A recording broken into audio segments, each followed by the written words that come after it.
in uno studio presentato a marzo 2009 di quest'anno sono stati presentati i dati di questo piccolo studio, seppur piccolo studio prospettico pilota, che valuta i benefici dell'aggiunta del bevacizumab a capito e ho osservato che i risultati sono molto promettenti.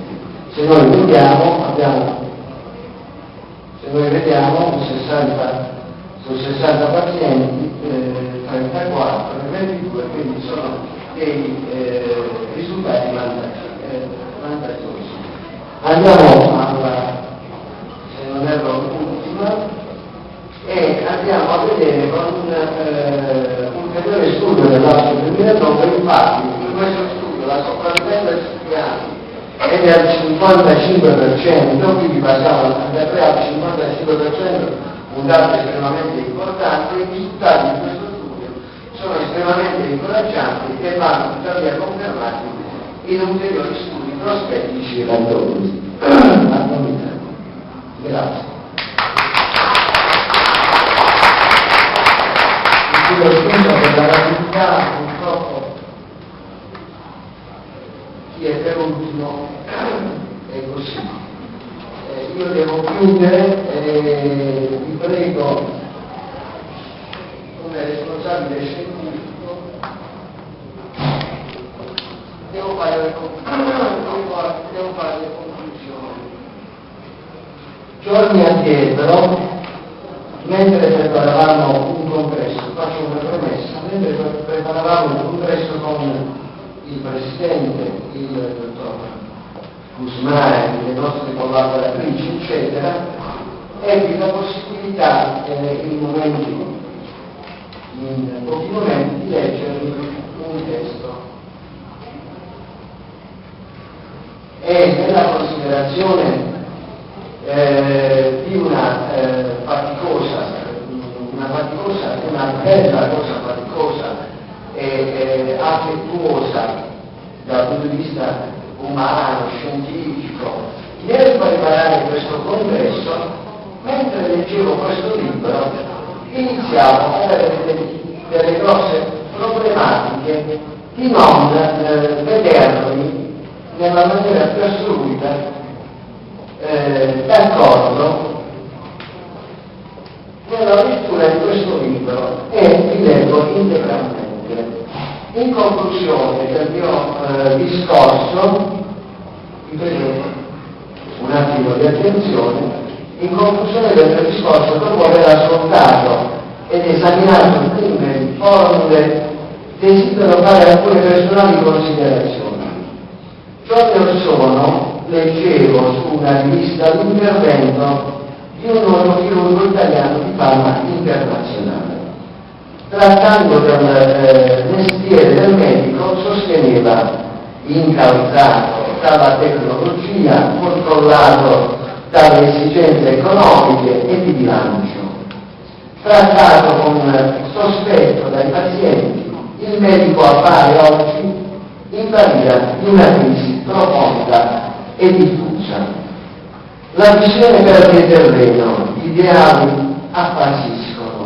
Nella pratica quotidiana molti medici tendono a chiudersi in un uscio, lavorano per aumentare gli introiti, si limitano alle poche attività che danno soddisfazione, allontanandosi però dal vero senso della medicina. E per cui mi ha colpito enormemente, perché andava in contrasto per quello che stavamo facendo. Ho sentito di esternare delle considerazioni. E se è davvero così, che resta della missione? Dove sono andati a finire i principi della cura dell'uomo, dell'empatia, del dialogo, dell'umanità? Gli interrogativi hanno lasciato il segno, e quando in collaborazione con i colleghi colleghi, ho dovuto organizzare questo convegno, ho lavorato a pensare bene, diceva Pascal, e ho voluto puntare l'attenzione non solo sulle novità terapeutiche, ma anche sui problemi, le aspettative, i sogni dei pazienti, il desiderio di una vita normale dopo il cancro, così come recita il titolo del convegno. Non è stato un caso che si sia organizzata una tavola rotonda aperta al pubblico dalla parte dei pazienti, durante la quale questi hanno potuto porre domande direttamente a politici, a medici, in un faccia a faccia che li ha visti co-protagonisti e non semplici spettatori. Concludo subito. E non si è parlato solo di nuove cure e terapie, ma anche di bisogni che coinvolgono pazienti e medici insieme. Quali l'aspirazione a una vita normale, il miglioramento della qualità di vita, la voglia di coltivare progetti, fino a qualche tempo fa più stretti nel cuore, a lungo in particolare al desiderio di gravidanza, alla possibilità di generare una vita dopo il cancro, oggi sempre più possibile. È un desiderio che uomini, donne e donne coltivano da sempre, quello di raggiungere l'eternità attraverso il proprio figlio. È un desiderio che i pazienti ammalati di cancro coltivano anche come speranza di una vita normale e gioiosa. È il miracolo che si avvera, è la vita che sconfigge la morte, o, se volete, la vittoria del bene sul male. Grazie.